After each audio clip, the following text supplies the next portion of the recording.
Have you ever watched someone spend their entire career fighting to be the best, only to feel like the system keeps finding new ways to slow them down, and then finally hearing them speak the truth out loud?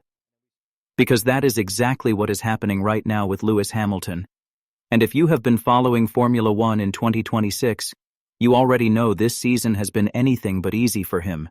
So stick around, because by the end of this video you are going to understand exactly what Hamilton said, why it matters, and what it means for the rest of this season. So let's get into it. Lewis Hamilton is not just another driver on the grid. He is a 7-time world champion, the most successful driver in the history of this sport, a man who has 90-plus race wins, over 100 pole positions, and a name that literally redefined what greatness looks like in Formula One. So when someone with that kind of legacy starts talking about the FIA and how the penalties keep piling up, people listen. And that is exactly what happened after the FIA's latest call, when Hamilton finally broke his silence and opened up about what has been one of the most frustrating stretches of his entire career. But before we get to what he actually said, let's rewind for a second, because to really understand why this moment matters, you need to understand the journey that brought him here. Hamilton's story started all the way back in 2007, when he burst onto the scene with McLaren and nearly won the championship in his rookie season, which had never happened before. And then in 2008 he did win it, becoming the youngest world champion at that time, and from there his career only grew bigger. But it was his move to Mercedes in 2013 that truly changed everything, because that partnership became one of the most dominant eras this sport has ever seen. 6 world championships between 2014 and 2020, record after record falling, race wins stacking up like nothing anyone had seen before, and for years it felt like Hamilton was simply untouchable, a driver who did not just compete for wins, he expected them. And through all of that success, there was also controversy, because Hamilton has never been a driver who stays quiet when he feels something is unfair. Remember Abu Dhabi 2021, one of the most talked about and debated moments in the history of the sport, where many felt Hamilton was denied an 8th championship due to how the race was managed in its final laps. And that moment alone created a narrative that still follows him today. A narrative that some fans and analysts believe has shaped how stewards and officials have treated him ever since. Whether that is fair or not is a debate that will probably never fully go away. But what is not up for debate is that Hamilton has continued to face scrutiny from race officials year after year.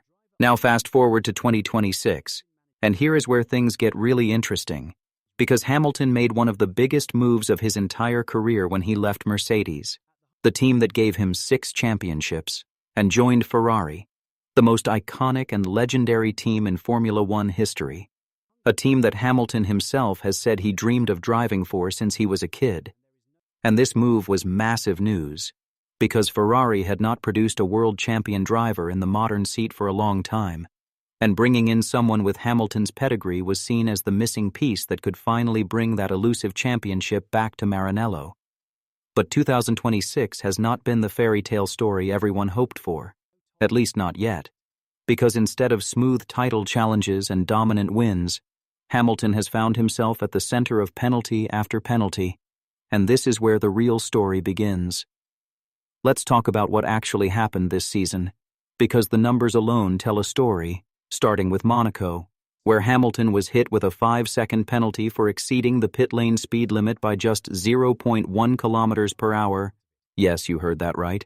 0.1 kilometers per hour, an amount so small it is almost impossible to even perceive while driving.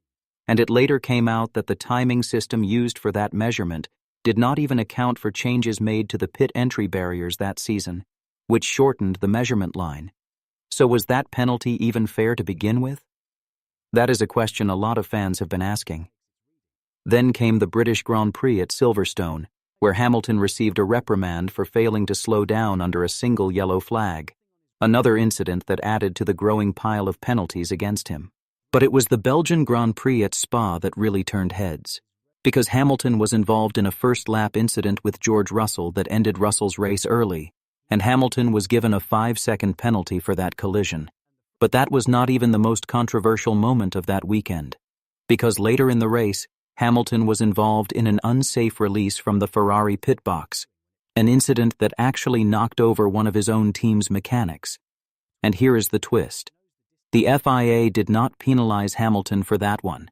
They fined Ferrari instead, €30,000, with part of that fine suspended. And the stewards ruled that Hamilton was, in their own words, in no respect at fault, and had actually been disadvantaged by the incident.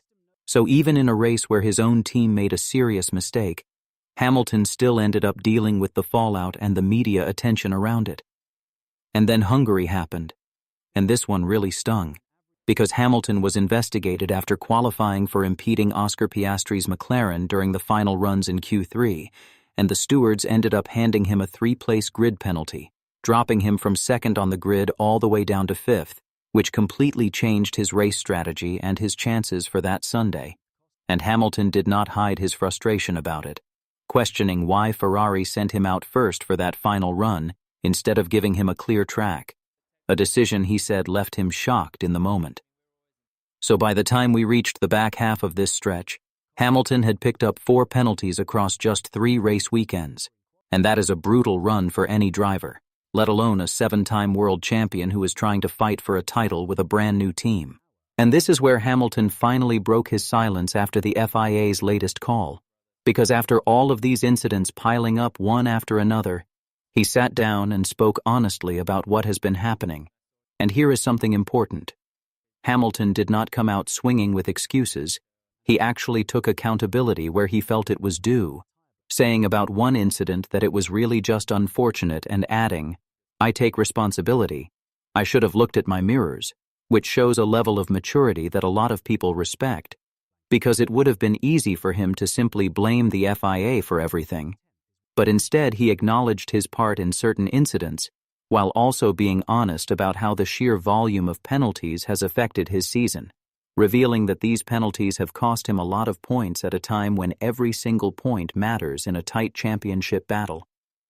But he also revealed something that a lot of fans found validating, that in at least one case, the FIA actually agreed with his protest, specifically regarding a false start penalty from Silverstone, meaning Hamilton pushed back, made his case, and the governing body admitted he had a point, and that detail matters a lot, because it shows this is not simply a driver complaining without basis. This is a 7-time world champion who has been closely examining every single decision made against him this season, and in at least one instance, he was proven right. So what does all of this actually mean going forward? Well, it raises a massive question that the entire Formula One community has been debating. Is Lewis Hamilton receiving harsher treatment from race stewards compared to other drivers on the grid? Or is this simply a difficult transitional season where a driver adapting to a brand new team and a brand new car is naturally going to make more small mistakes than usual? Both sides of that argument have passionate supporters.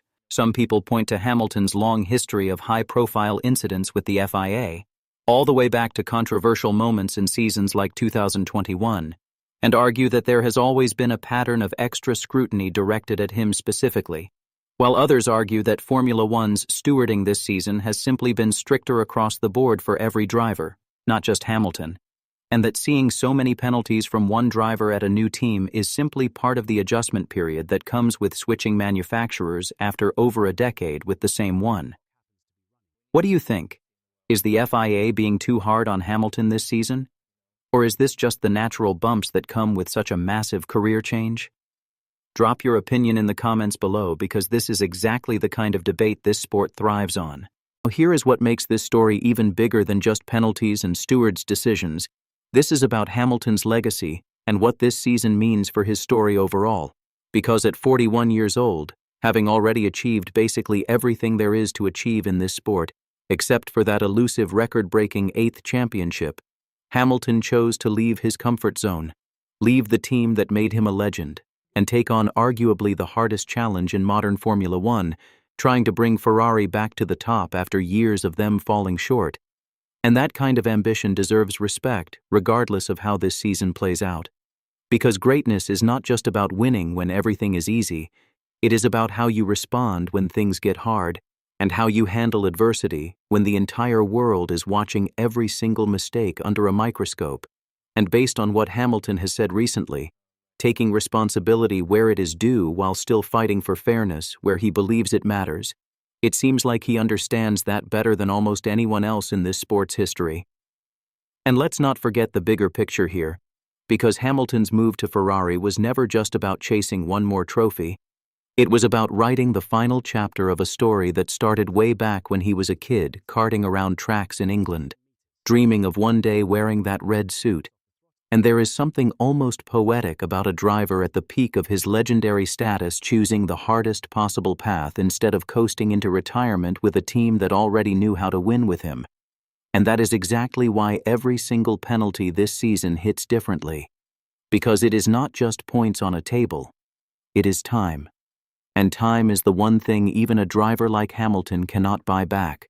So every 5-second penalty, every grid drop, every reprimand chips away at what could be his last real shot at that 8th title, the one record that has eluded him his entire career, the one number that would finally settle the debate about who the greatest driver of all time really is. And that raises another question worth sitting with. If Hamilton does not win that 8th championship, does that change how history remembers him? Or has he already done more than enough to cement his legacy regardless of what happens between now and the end of his career? Some fans argue the 8th title is everything, the difference between being remembered as one of the greatest and being remembered as the greatest, full stop, while others argue his impact on the sport, on diversity in racing, on breaking records that may never be broken again, already speaks for itself no matter what the final tally says. And honestly, that debate says a lot about what each of us values most in sport, dominance through numbers or dominance through influence and longevity. So as we head into the rest of this season, keep an eye on how this story develops, because every race weekend from here on out could be pivotal, not just for Hamilton's championship hopes, but for how his relationship with the FIA and with Ferrari continues to evolve. And if there is one thing we have learned from Hamilton's entire career, it is that you should never, ever count him out, because this is a driver who has faced adversity before and came back stronger every single time. If you enjoyed this breakdown and you want to stay updated on everything happening with Hamilton, Ferrari, and the FIA this season, make sure you hit that subscribe button and turn on notifications so you never miss an update. Drop a like if you want to see more deep dives like this one, and let me know in the comments. Do you think Hamilton can still fight for the championship this year, or is this season already a lost cause for him? I will see you in the next video.